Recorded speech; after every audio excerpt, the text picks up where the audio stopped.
New batter Abu সালে মহিউদ্দিন।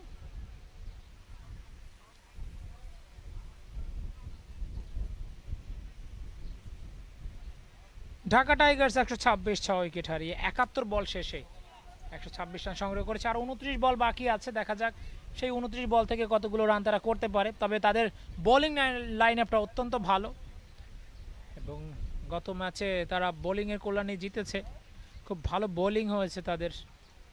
দেখা যাক এই ম্যাচে সেই ধারাবাহিকতা রাখতে পারে কিনা।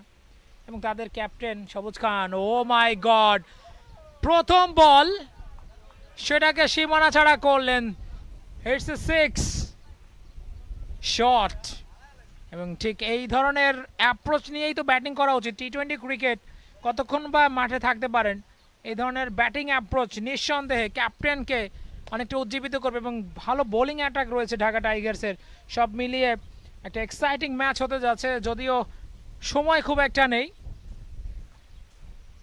এবারে নিচু হয়ে যাওয়া বলটা ঠিকভাবে খেলতে পারেননি। তবে তাদের ক্যাপ্টেন সবুজ খান তিনি বলছিলেন 150 বা তার আশেপাশে হলেই বোলাররা ডিফেন্ড করতে পারবে এবং তারা 150 প্লাস করতে চায়। এই মুহূর্তে কিন্তু 132 এবং 150 প্লাস হবে সেটা বোঝাই যাচ্ছে।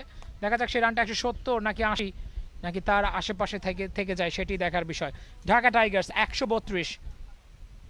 আবারও চালিয়েছেন, মিড উইকেটে ফিল্ডার আছেন, মিস ফিল্ডিং এবং মিস ফিল্ডিং মানেই সীমানার বাইরে, কারণ মিড উইকেটে কোনো ব্যাকআপ ফিল্ডার থাকে না। আরও 4টি রান, মানে যথেষ্ট জোর ছিল, অনেকটা দৌড়ে এসেছিলেন, তবে ধরা উচিত ছিল অবশ্যই, ধরতে পারলেন না। 4টি রান এবং সেই সাথে দলীয় রানটা বাড়লো 136 6 উইকেট হারিয়ে। আবু সালে মহিউদ্দিন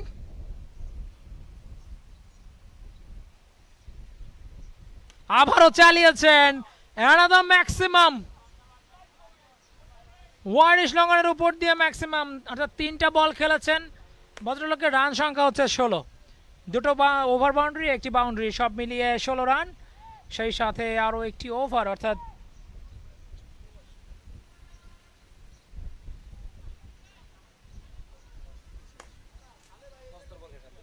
15 ওভার শেষ হয়ে গেছে, অর্থাৎ আরও 3 ওভার কিন্তু বাকি রয়েছে। 8 ম্যাচ।